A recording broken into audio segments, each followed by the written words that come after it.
This is a good group, and if you've ever had a doubt that a NASCAR driver isn't a pretty good road racer, check this out. Jamie McMurray behind the wheel of the 02, and he just gets it done on Christian Fittipaldi. Now, McMurray, I know, races a lot of go-karts, kind of comes from a road racing background as well from the go-kart side of things, but when you spend as much time as he does in a cup car going in circles, that's impressive. Well, there's a method to Chip's madness here where he's had his NASCAR as part of the lineup. If you notice, Jamie McMurray is one of the guys to beat every time they go to a road course now. And Kyle Larson, for a rookie last year, ran pretty well. So I think it's one of those things where there's kind of a mental block for the oval guys until the light goes on. They're like, hey, I can do this. And McMurray is a hell of a road. Well, you saw it right there. I mean, Christian Fittipaldi, Formula One veteran. I could say Christian Fittipaldi's a NASCAR guy too, because he's got a little bit of time there. But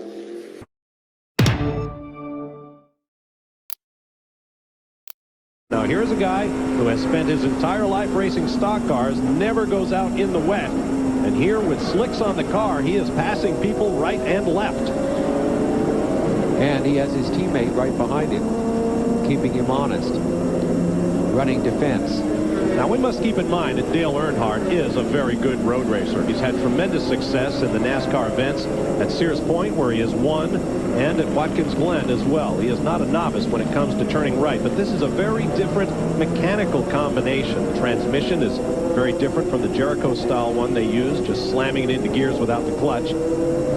They build these Cadillacs incredibly strongly because I can't see any damage on the front left corner. Maybe a dive plane has gone missing, but otherwise that splitter looks like it's remained intact, and certainly the 10 car can get up to speed on the banking with the car looking still relatively stable with Jeff Gordon at the wheel, but having slipped to third position now as a result of that crazy restart. Seb Morris leads then in this Cadillac trio out front from Christian Fittipaldi and Jeff Gordon. Fourth position is Ryan Dalziel in the next best manufacturer being Nissan in the number 2 car, and then we have the master Jonathan Bomarito in 5th place, Jeremy. Indeed we do, and so we've now got the number 70 car is a lap down now to the leaders in the 10th position. Yeah, along with Misha Goikhberg at number 85. So we've now got 8 cars on the lead lap as a result of that.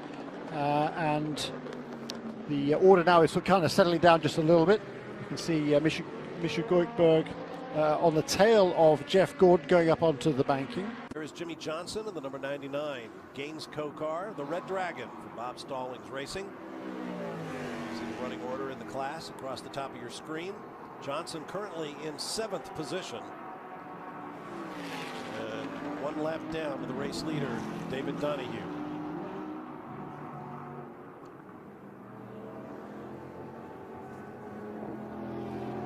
There's a look at Jimmy's record here. Still looking for his first victory in this race. He's been second twice. That has to be something of a torture.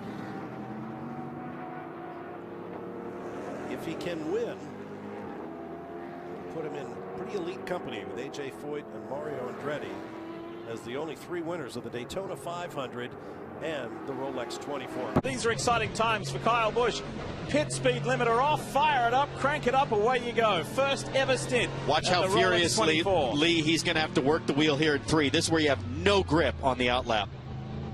Just skating right there.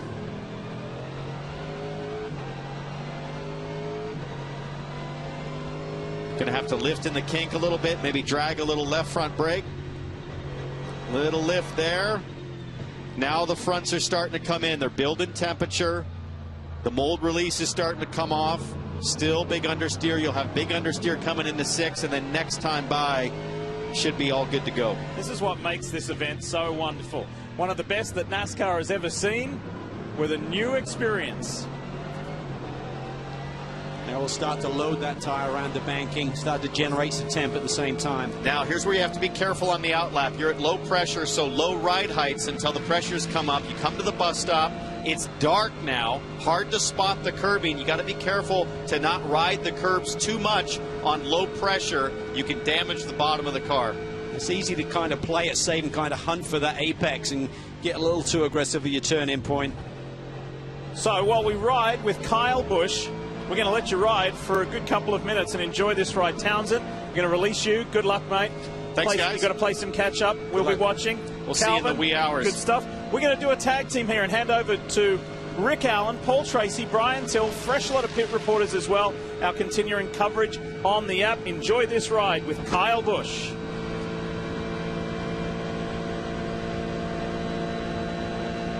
Well, the radio communication problems continue to exist in that car, Bob. We understand that Rusty Wallace was very concerned when he jumped in the car to know what to do, when to pit.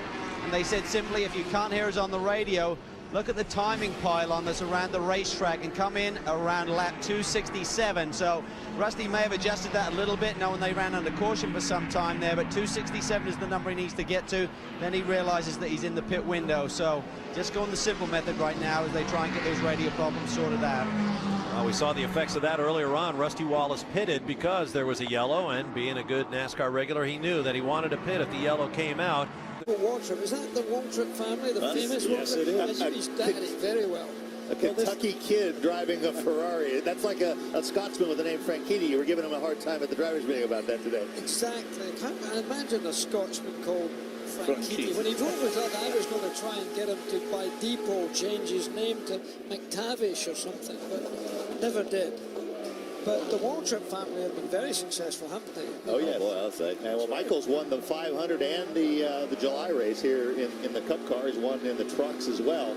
But he's committed to the World Endurance Championship in this Ferrari. He's not running full-time in NASCAR any longer. Really? He and his partner, Rob Kaufman, who, among many other things, runs a restoration and classic car sales business in Charlotte, North Carolina. A real car guy.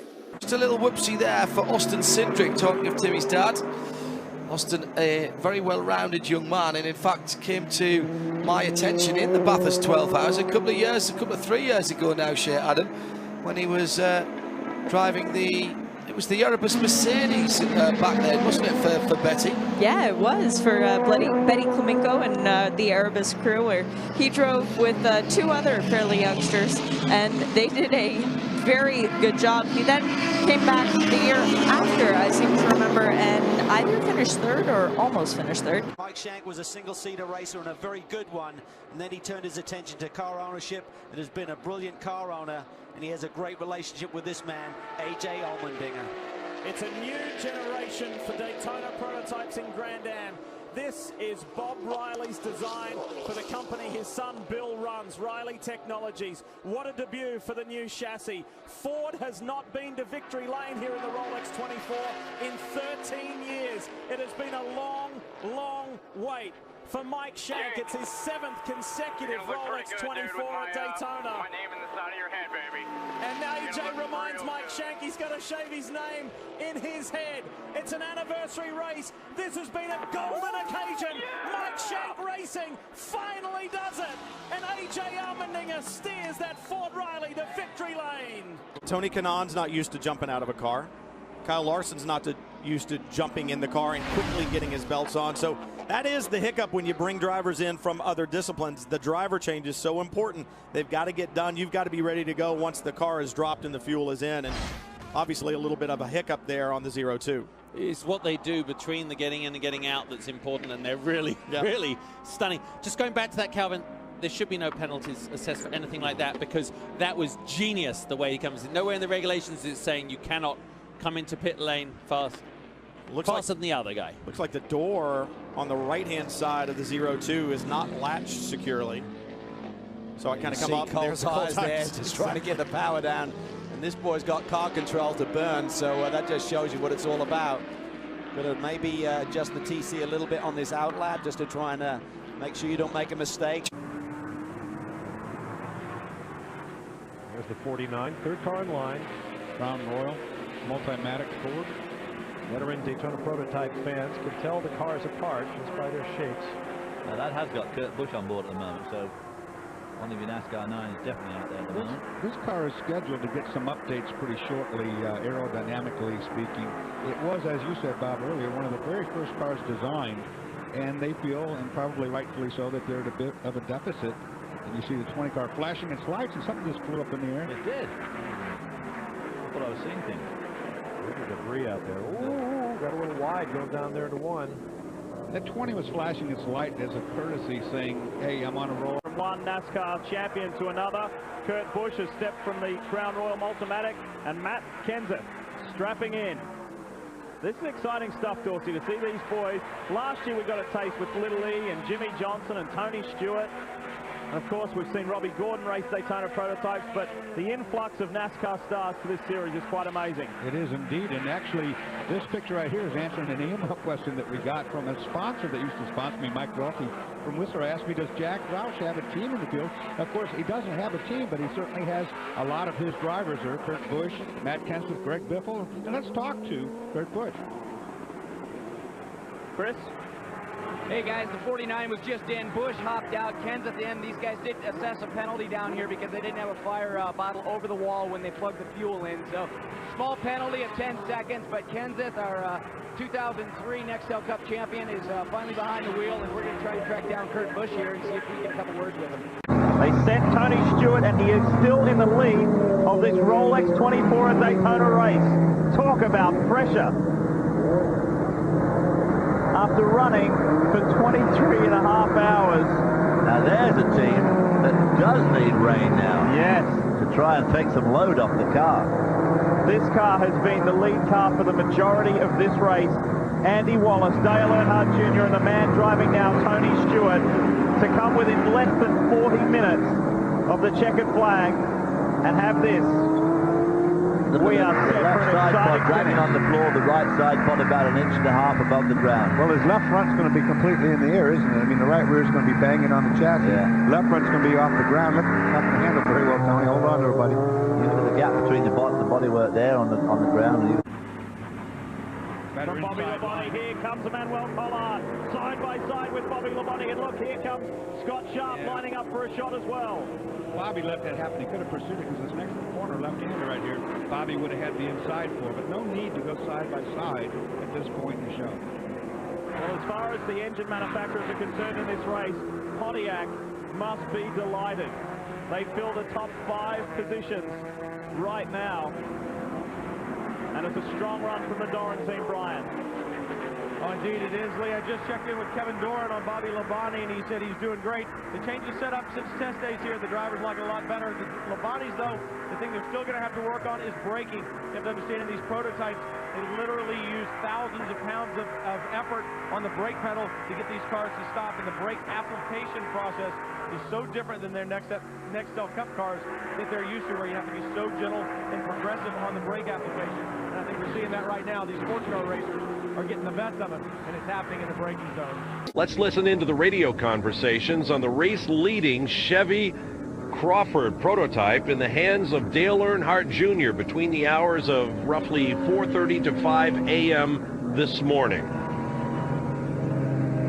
Seems like the track got considerably worse in the last 5 laps. Copy, it's just getting wetter and wetter. We're trusting you're good to do another stint after this gas stop. Yeah, I'm in great shape. Yeah, lap times are great too. Well, I think basically what the problem is people going off left, right and centre, and they're dumping a whole lot of crap on the track, and it's probably getting greasy from that. Yeah, visibility out of the front windshields have gotten real bad. Okay, we'll take care of that. I'm afraid if you clean it, I'm going to lose what great eggs I got left on there, you understand? Yeah, I think I'll take off one of the tear-offs. We go on board the 43 Orbit Porsche with Kyle Petty. As Kyle comes up on the banking right there, shifting through the gears, it's always a thrill going up on the banking and taking it up to speed. It always feels good doing that. You sort of listen to the engine as it's going down that back stretch. Oh, we rode with one of the Brumos Porsches earlier. Let's ride with Kyle Petty now in the Orbit Porsche. Dropping it into the chicane right there. Off the power, back on the power. Tagging the curves just a little bit. Don't want to get onto them too much. And then on your way.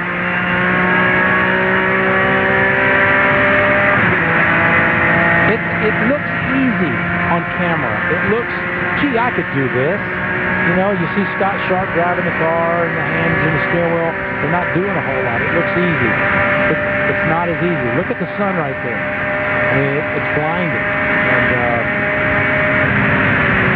he's coming in. See, it doesn't look very busy. I mean, it's like, it looks easy. Now it gets busy. But you know, there's all these things you're feeling in the seat of your pants, and you're having to react to all this thing, and that's the management that takes place, and that's what the pros do. They do it really well, and they do it at very high speeds, so the car doesn't crash or doesn't spin around.